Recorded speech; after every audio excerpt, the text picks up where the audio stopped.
sujud itu kenangan terbaik, aset terbaik.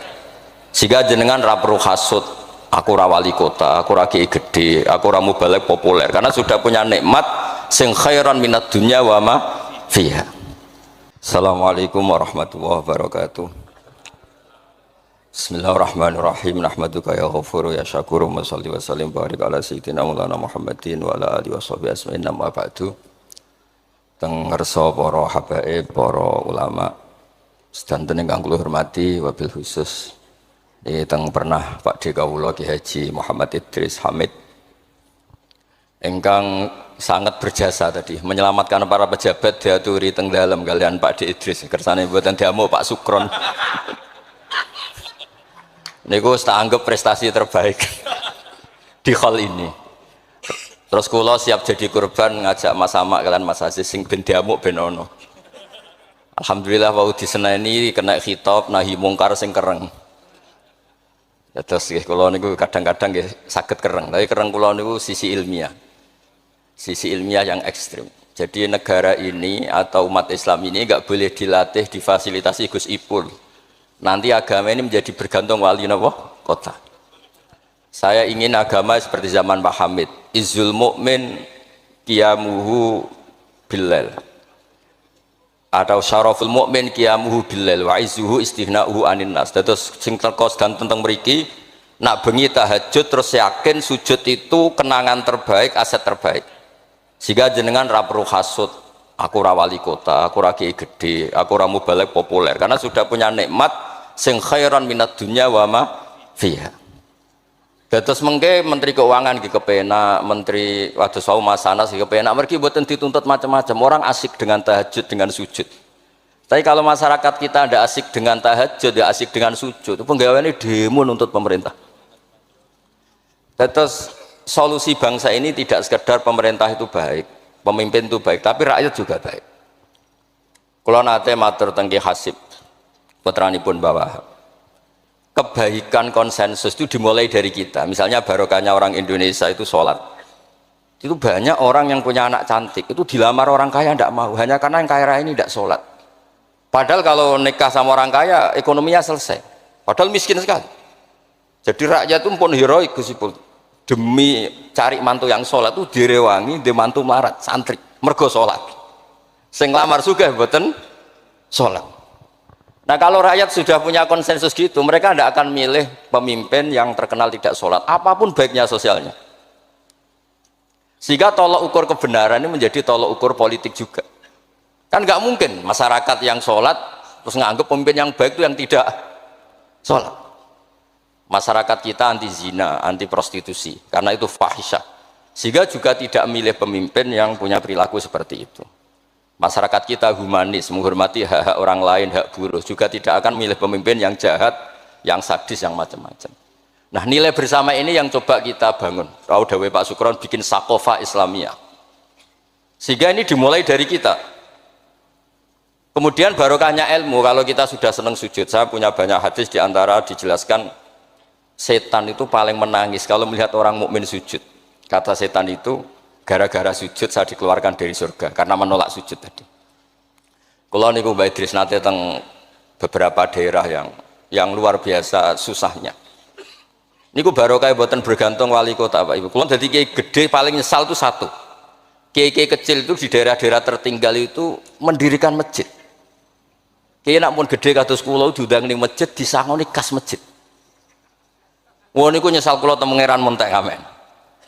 Sing kiai cilik melarat muassisul masjid banil masjid sing kadang kiai gede kados kula disangoni dhuwit kotak masjid. Lha sing kiai cilik iku gawe masjid, sing kiai gede entuk kok masjid. Itu barokahnya ilmu, saya bisa istighfar. Kalau saya tidak punya ilmu seperti itu, tidak punya ilmu warok seperti itu, mungkin bangga untuk sanggup kok kotak masjid niku bangga. Jadi saya mohon dah dilatih. Keilmuan itu dilatih, sehingga barokahnya itu juga nuro yamsi bihi finnas. Allah tidak ngendikan nuro yamsi fil madaris wala fil muasasa wala fil masajid, tapi yamsi bihi finnas. Teman-teman kita yang di Taiwan, di Amerika, di Eropa itu di Indonesia dilatih sujud, dan sujud itu jadi kebutuhan. Mereka mahasiswa, mereka pekerja, mereka pejabat. Kepikiran kalau di Korea ada masjid, di Amerika ada masjid, di Eropa bikin masjid, bikin komunitas pendidikan. Itu kalau dari awal dilatih mendapat, tidak akan jadi. Karena dilatih nunggu tapi barokahnya mereka dari pikirannya sendiri, nurayam sibihi finnas. Teman-teman pekerja itu urunan terus bikin apa? Masjid, bikin pendidikan.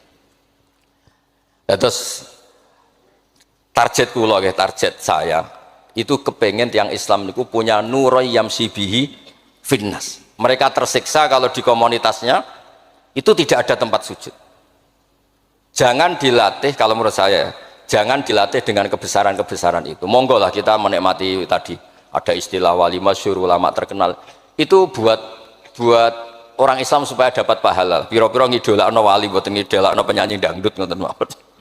Tapi secara hitung-hitungan keilmuan, saya ulang lagi, hitung-hitungan apa? Keilmuan kita ngitung. Kalau semua orang Islam afrodul muslimin gadah semangat bikin sujud, akhirnya pertama ada tempat sujud di Korea itu yang bikin anak-anak TKI. Di Taiwan, di beberapa negara Eropa, bahkan di Amerika pertama yang bawa Islam itu kebanyakan juga orang imigran, punya kebutuhan sujud, bikin masjid, padahal zaman itu belum mungkin secara hukum negara Amerika masih imigran gelap, lama-lama jadi orang terpelajar, lama-lama bahkan jadi yang senator macam-macam. Itu dimulai dari nurayam sibihi finnas, bukan dimulai dari kebesaran. Lalu kalau sajane nggih radi susah, jadi kiai gede nggih susah wow, takut saya tidak punya kecakapan lagi bina sing nurayam sibihi napa finnas. Nggih bapak kula niku akrab sangat kalian Mbah Hamid, karena Mbah Hamid sepupu bahasa itu di antara dawuh yang diingat-ingat itu nur aku soleh-solehku dhewe kok terus wong sering ngekeki dhuwit. Maksudnya saya soleh-solehnya sendiri untuk taqarrub ila Allah kok orang ngasih fasilitas napa duniawi. Makanya terus beliau sakhok sekali karena itu menghilangkan hisab. Jadi itu satu-satunya cara untuk menghilangkan apa? Hisab. Kan kita soleh itu inginnya dapat pahala di akhirat, tapi di Indonesia itu baik, orang soleh pun dapat fasilitas duniawi, menjual kesolehan itu gampangnya masya Allah, sehingga yang nggak soleh pun pura-pura soleh, dan itu akhirnya nyuwun sewu jadi materi. Dulu kita nyari ilmu ikhlas, makanya kata Mbah Mun itu jadi santri lebih ikhlas dibanding kiai. Kok sakit ya? Kowe nak dadi santri oke sapa mbok cucuk, tapi nek dadi kiai koyo saingan karena kayak rival gitu. Jadi ini kalau rilek mawon, terus yang terakhir ini kalau buatan lami-lami, kalau cerita tentang iltidzat dan aklian. Dari sekian hitung-hitungan, kalau sering jagungan kalian Mas Sama, Mas Aziz. Dari sekian hitung-hitungan itu, yang bisa mengawal Islam ila yaumil qiyamah itu adalah logika, iltidzat dan aklian. Kalau kata kitab Fathul Bari. Karena kalau hukum wujubul akli, kalau kita zaman ngaji itu ada wajib akli. Itu ketika kita kecewa itu tetap. Misalnya saya didik Mas Aziz dengan gaya sosial, sekali ada orang yang lebih sosial saya ditinggalkan. Saya didik masyarakat, sekali beda pilihan pilpres saya juga ditinggalkan, karena ini urusan sosial. Tapi kalau dididik iltidzat dan aklian, ini kata kitab Fathul Bari, orang itu tidak bisa mengelak karena cocok tidak cocok, logika itu nggak terbantahkan. Ya tadi saya kemarin ngaji di sini juga cerita, kenapa ada syahidallah annahu la ilaha illallah satu wal malaikatu wa ulul ilmi qaiman bil qist. Kesaksian itu hanya ada tiga, satu kesaksiannya Allah tentu gak tertandingi, kedua kesaksian malaikat karena melihat langsung surga dan neraka, ketiga kesaksian ahlul ilmi. Berarti dari unsur makhluk itu nomor satu itu ahlul ilm, ulul ilm. Imam Amudi ketika ditanya, kenapa kamu bisa yakin kalau Allah itu ada? Ya jawabannya gampang, hadhil makhluqat maujudah. Ini makhluk ini maujud semua. Bagaimana maujudat khalaqahal adam? Bagaimana sesuatu yang maujudat kemudian penciptanya adalah nihilisme, sesuatu yang tidak ada. Sehingga Jubair bin Mut'im ini pemikir Arab top. Ketika Nabi baca surat Tur di antara ada ayat am khuliqu min ghairi syai'in, dia langsung Islam. Masa hadil maujudat khalaqahal adam? Masa yang maujud diciptakan yang tidak maujud? Itu tidak masuk akal. Kemudian ada Sulhul Hudaybiyah. Sulhul Hudaybiyah semuanya merugikan Islam. Sampai Sayyidina Umar protes, alasta bi Rasulillah, alasna alal haqqi wa hum alal batil. Umar itu protes karena di antara perjanjian Hudaybiyah itu kalau orang Islam masuk kafir dibiarkan, kalau orang kafir masuk Islam dikembalikan. Semuanya merugikan Islam, tapi Nabi mau saja. Nabi hanya minta satu hal, ketika Sulhul Hudaybiyah nggak ada perang, orang boleh mendiskusikan Islam. Sama siapa teks yang dikatakan Imam Zuhri, fama futiha fil islami fathun kana a'zuma minhu innama kanal kital haisul taqon nas falamma kanatil hudnah wa wadu'atil harbu auzaruha wa amana nas ba'duhum ba'du fatafawadu fil hadis wal munaza'ah falam yukallam ahadun bil islam yaqilu syai'an illa dakhulafi. Kalau bawaan orang perang itu inginnya menang, Abu Lahab, Abu Jahal kalau perang inginnya menang, sahabat sendiri perang inginnya menang, sehingga tidak ada diskusi sebetulnya Tuhan itu siapa, yang pantas jadi Tuhan itu siapa. Tapi ketika Nabi minta, oke, kita tidak perang 10 tahun, oke, semua perjanjian saya rugi gak apa-apa, tapi orang boleh diskusi Islam. Akhirnya dibanding-bandingkan, Abu Jahal dan Muhammad itu bener di, ya bener Muhammad, Abu Jahal biasa bodoh nih, Muhammad mulai cilik udah tahu bodoh nih, kita titip uang juga di Muhammad, berarti sudah gagal Abu Jahal jadi pemimpin, yang dipemimpinkan Muhammad. Mereka zaman itu masih jangkar, masih nama Muhammad. Terus berhala Namrud, Fir'aun, yang jadi Tuhan itu pantasnya siapa? Kalau yang dipromosikan Muhammad, yang jadi Tuhan ya yang khalaqas samawati wal ardo. Terus Nabi Muhammad juga menantang, ara'aitum ma tad'una min dunil aruni madza khalaqu minal ardi am lahum syirkun fis samawat. Ada kualifikasi jadi Tuhan, syaratnya apa? Dia pencipta langit, pencipta bumi, dia pencipta air, dia ini itu. Abu Jahal enggak, berhala-berhala enggak, Lata Uzza enggak. Akhirnya semuanya masuk Islam gara-gara barokahnya apa? Diskusi. Makanya di Quran sering ada kul aro'aitum, dan Allah mempersilahkan di diskusi itu. Makanya kata Imam Zuhri, falam apa itu tadi, fatafawadu fil hadis wal munaza'ah, mereka debat terbuka.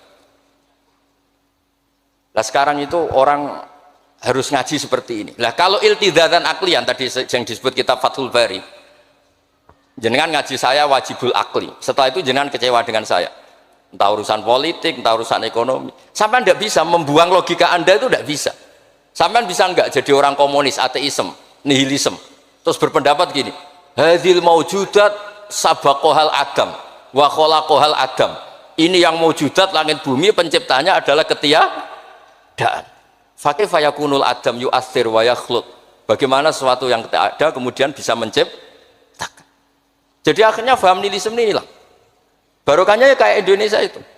Kadang di tonggo kiai ini wis kereng rapati sosial ya tetap Islam, mergo iso kecewa kiai tapi wong ora iso kecewa mbek napa Islam. Beda pilpres, beda pilgub, dia tetap Islam. Bahkan orang nyun sewu yang masih suka mabuk, suka main perempuan, itu tidak pindah agama, yang nyun sewu yang tidak melarang itu tetap Islam. Karena logika yang dibangun Islam itu logika sing ma'ruf, logika sing makul, sehingga apapun kecewanya orang Islam.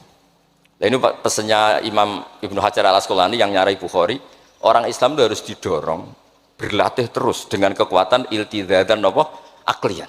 Dia punya kenyamanan berpikir. Karena agama ini liqaumi ya'qilun, liqaumi yatafakkar. Makanya dulu Nabi itu urusan sosial pun tuh Nabi kalau ngendikan itu mesti dilogika. Misalnya begini, ini yang urusan tauhid sudah sering saya jelaskan. Sebelum urusan sosial saya cerita Imam Tauhid. Saya berkali-kali cerita, Imam Amudi itu keramatnya itu karena guru matematika. Saya berkali-kali cerita. Terus kata Allah, silahkan ngajar malaikat saya tentang matematika. Itu malaikat diajarkan. Kenapa saya percaya Allah itu wajibul wujud? Beliau nulis, angka 2, 3 sampai 1 miliar itu nisbatnya ke angka 1 itu nisbatul far'i ilal asli. Semuanya itu dinisbatkan ke angka 1, yang 1 itu dasar, yang lainnya itu far'un. Bu angka 1 miliar ya dimulai dari 1, 2, 3 dari 1. Berarti al aslu adalah Allahus somad kul huwallahu ahad. Gambar kayak apa ruwetnya juga dimulai dari 1 titik. Lah titik ini nuqtatul wujud, maka sirnya bismillah dimulai dari 1 titik. Nah kalau umat ini dilatih begitu, itu mbok kecewa kayak apa tetap Islam. Tapi kalau dilatih, penak jadi kiai, sering diundang ning wali kota disangoni, ono kiai sing ra disangoni terus rapati Islam. Enak jadi kiai top, sering diundang ning ndi dihormati, engko sing rapati jadi top terus rapati bangga mbek Islam. Tapi kalau dilatih iltizazan aklian, apapun kondisinya mereka akan nikmati ilmunya sendiri, nikmati akalnya apa? Sendiri.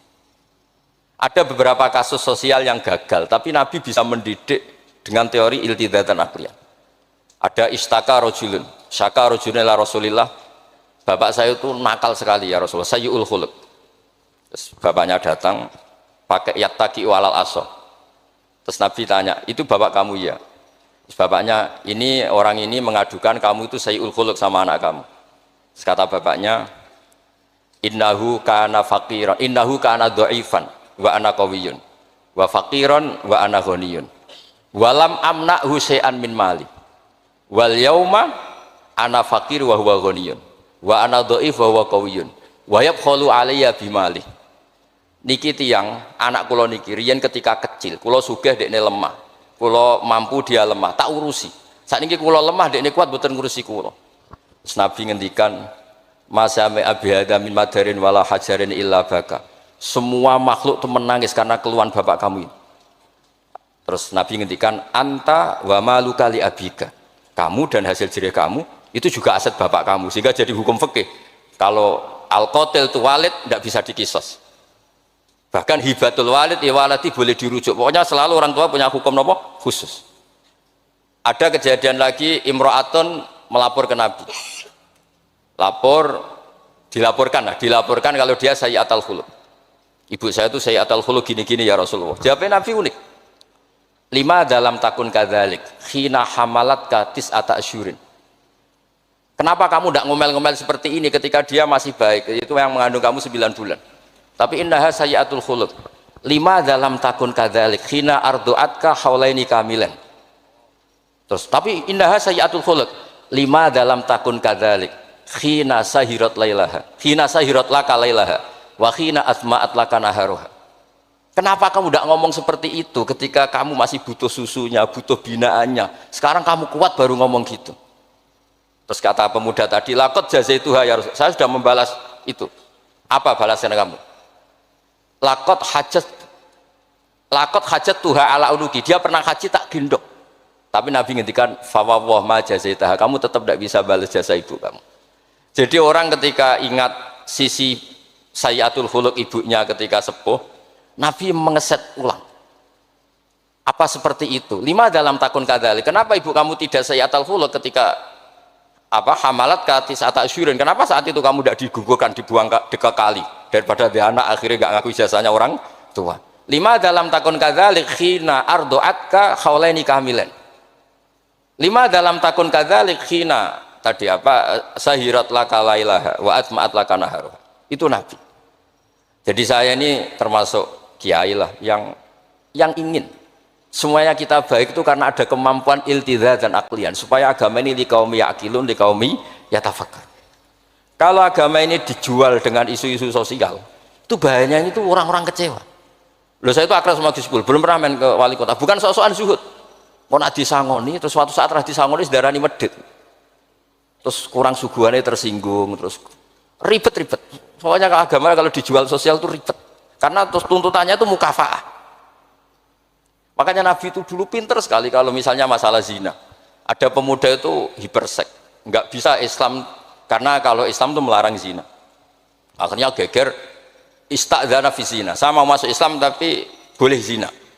Geger kan sahabat menghalau supaya gak sowan Nabi. Ketika geger-geger Nabi tahu itu ada apa? Ada pemuda mau masuk Islam tapi yastadzinu fi zina, dia harus boleh zina. Kata Nabi, "Mah, suruh sini." Betul kamu pemuda yang mau masuk Islam kalau tetap boleh zina? Ya Rasulullah, saya ini hiperseks, saya ini. Kata Nabi ngendikan pertama itu, atuhibbuhu li ummik. Kamu suka anak ibu kamu jadi demenan orang? Ya tidak suka ya Rasulullah. Atuhibbuhu li bintik. Kamu suka punya putri yang jadi demenannya orang? Ya tidak suka Nabi. Terus atuhibbuhu li kholatik, atuhibbuhu li ammatik. Terus dia selalu jawab, walan nas tuhibbuna. Semua orang tidak suka kalau ibunya begini, putrinya begini, gini. Terus kata pemuda tadi, demi Allah, saya belum keluar dari majelis Rasulullah, tidak ada sesuatu yang abghadha syai'in ilayya minaz zina. Tidak ada sesuatu yang paling saya benci kayak zina, karena diset. Ya sama seperti kita mungkin yang jadi kiai-kiai gede itu dalile al yadul ulya khairun min sufla, tapi prestasi dari kiai ini entuk ora tahu memberi. Ya sama seperti yang zaman Pak Sukron Makmun. Dulu kiai-kiai dulu itu berjasa, sekarang kita itu makan apa? Jasa. Jadi ini ya tadi karena saya ingat betul di antara wasiatnya Mbah Hamid itu masih sepupunya mbah saya itu ke bapak saya ke aku itu soleh-solehku dhewe tak golek ridane pengiran, tapi mbek wong dihormati koyo ngene. Kadang beliau itu sembunyi karena dengar mau ada orang ngasih uang. Itu yang diceritakan abahnya Mas Arwani Pak Taifur. Mbah Hamid itu sembunyi ditanya sama Balik kok sembunyi kenging nopo. Iku ana wong ngenteni aku pengen ngekeki dhuwit. Lah niku kiai-kiai jarang wani crita niku mergo ketoke kok piye. Ndelik ambek wong sing ape ngekeki dhuwit. Mulane kula nek ana wong medhit iku seneng. Kula niku dadi kiai sing salam tempel iki kathah. 100.000 ya njaluk swarga, 1 juta ya njaluk swarga. Nak Gus Ipul 5 juta njuk dadi presiden, wah malah larang meneh. Mergo logika kula logika sederhana. Nak ana wali santri kok lomo ya tak dhuwit tak nggo apa lah. Riyen Mbah Hamid ati kei dhuwit macam-macam niku wonten sing tangklet. Itu kan dhuwit yang macam-macam Mbah Hamid. Engko ora ana gunane, ya terus dikasihkan fakir miskin. Nak ana wali santri medhit kula nggih seneng. Ngringakno hisab. Ya ora pesen swarga. Lah itu ilmu namanya. Disenengi wong ya enak, dimedhiti wong ya enak. Mergo 100.000 njaluk swarga atuk sira salam templek gak nuntut apa-apa kan? Saya itu pengagum Imam Syafi'i ya karena ilmiah. Imam Syafi'i itu ditanya orang. Tadi orang yang cium tangan Anda, yang hormat Anda, di luar tuh ngomel-ngomel ngerasanin Anda. Jawab Imam Syafi'i lucu. Berarti saya wibawa, buktinya depan saya tidak berani. Dianggap enteng mohon. Berarti saya wibawa, buktinya di depan saya tidak berani. Ada orang lagi, itu separuh kampung tuh tidak suka kamu. Jawab Imam Syafi'i enak, malah enak rautang. Mergo nak seneng itu macam-macam kan. Man ahsana ilaika faqad qayyadaka wa man asa ilaika faqad atlaqaka. Orang yang baik dengan kamu itu ngikat kamu. Tapi kalau orang yang jelek sama kamu atlaqaka, membebaskan kamu. Kamu naik Alphard gak perlu monggo nak badhe derek ora cocok, lewat saja kan. Jadi itu Imam Syafi'i. Jadi dunia itu dianggap enteng saja. Ada seorang habib alim alama diceritain orang. Dulu saya kaya tuh teman-teman main ke sini, tapi setelah saya jadi kuli pasar gak ada yang main ke sini. Dikandani sama Habib itu malah bagus toh. Nak kancamu sing sugih tetep nilai kue, malah nonton kue pas dadi pangkul guru pasar. Malah kue isin juga delok-delokan. Jadi monggo sing melarat koncone do mirip malah alhamdulillah. Nak sering dolan malah sampean isin perkara juga delok-delok. Itu ulama dulu. Jadi fenomena sosial itu diamati enteng saja. Makanya kalau sering ngajari, nak bojomu ngamuk sing syukur. Lah kok saged syukur? Malah ra njaluk blonjo. Nak lagi harmonis malah ngajak ning mall balang malah mahal.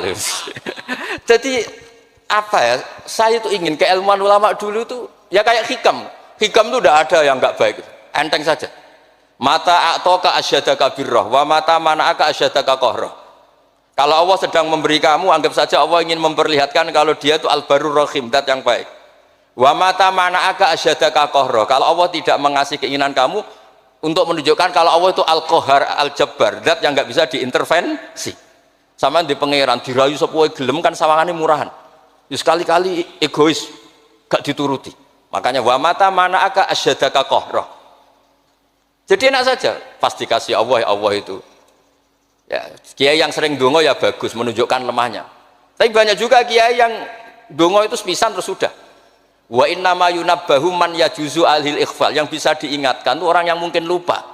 Doa kemarin Allah masih ingat, kok tak ingatkan lagi itu gimana? Wong Allah tidak lupa. Kalau nate ngalami usul niku teng Ka'bah bar donga. Sampai 2 hari pe donga mboten saged. Mergo isin pe pangeran wingi ra yo ijek eling, lha apa tak baleni meneh. Itu jenis wa inna ma yunabbahu man yajuzu alil ikhfal, yang boleh diingatkan orang yang potensi lupa. Padahal Allah tidak. Jadi makomnya wali itu ada yang seneng dongo dalil iftiqori wa tirori, ada yang enggak suka. Enggak sukanya bukan karena enggak mau doa. Karena doa yang kemarin-kemarin sudah dicatat dan Allah tidak akan apa? Lupa. Terus kalau suwun ada iltizazan aklian dalam semua proses beragama kita sehingga agama ini tidak dipertaruhkan sama hukum-hukum apa sosial.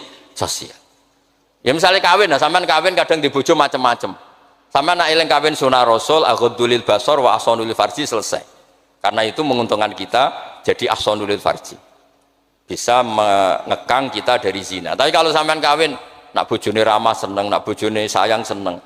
Padahal ora pati sayang, kan sering kecewa. Mulang juga gitu kata Mbah Mun. Kowe mulang niati merintahi pangeran. Jadi santri paham ra paham ya seneng. Tapi nak sampean mulang kepen paham no jebule santri ora paham-paham. Kan gelok. Nah, Islam itu kata Imam Fathul Bari tadi, orang Islam itu harus dilatih iltizaz dan aklian. Terus kata beliau, itu yang yu'abbiru anhu syara' bi halawatil iman. Itu yang dimaksud salasun mangkunna fihi wajada halawatal iman. Nikmatnya iman itu karena kita sudah menemukan apa iltizaz dan aklian. Nggih ngoten mawon kula ni bagian logika kula kepengin jengben mboten usah kula Mas Mamak Mas Aziz niki waris wali nih. Terus waris wali ya kudu keramat, aja mbae wali terus melok keramat putune tapi ra melok dadi wali niku. Wingi mun kula sukani kitab Khilatul Auliya dadi akan daftar. Niku 8 jilid. Niku belajar sak jilid mun dadi wali. Napa malih nak 8 napa? Jilid itu saged bersaing kalian mbae niku. Nah. Terus Mas Sama kula sukani kitab Ithaf. Kitab Ithaf itu kata Mbah Mun seneng cerita kitab Ithaf.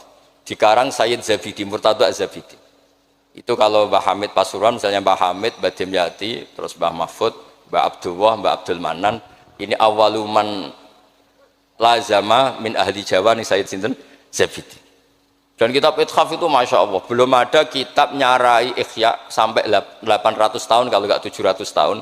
Kan Ithaf itu sekitar tahun 1300 Hijriyah, Ikhya itu sekitar tahun 500 sampai 600. Niku nak nyarai itu semuanya ilmiah. Yang paling saya haru itu, ini sebagai penutup, yang paling saya haru itu ketika cerita sholawat. Nabi jadi nabi itu setelah Isa dituhankan oleh penggemarnya, sampai overacting, sampai Nabi Isa itu dituhankan. Monggo guys. Tapi terus Ithaf cerita, kalimat sholawat itu kalimah yang umat ini tidak akan overacting menuhankan Rasulullah Muhammad SAW. Karena Allahumma itu pemberi, Nabi itu penerima. Kita tetap mencintai Nabi yang luar biasa, tapi tetap Allah itu pemberi, Allahumma pemberi, Nabi Muhammad penerima. Sehingga nggak akan salah posisi, yang Allah tetap Tuhan, yang Rasulullah Muhammad tetap abduhu wa rasuluh. Barokahnya redaksi sholawat, Allahumma sholli ala sayyidina Muhammad. Yang Allah tetap Tuhan, yang Rasulullah tetap abduhu wa rasuluh. Apapun senang kita pada Nabi. Nah, itu juga barokahnya apa? Ilmu.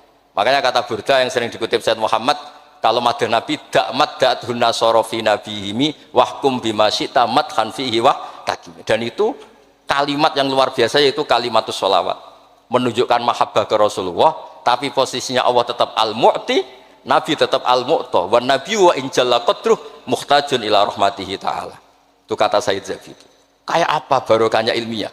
Sholawat yang redaksi kita baca terus, ternyata itu yang menjadikan hadil ummah tidak akan terperosok kayak orang-orang Nasrani. Nggih ngoten mawon, ngapunten kang kathah. Assalamualaikum warahmatullahi wabarakatuh.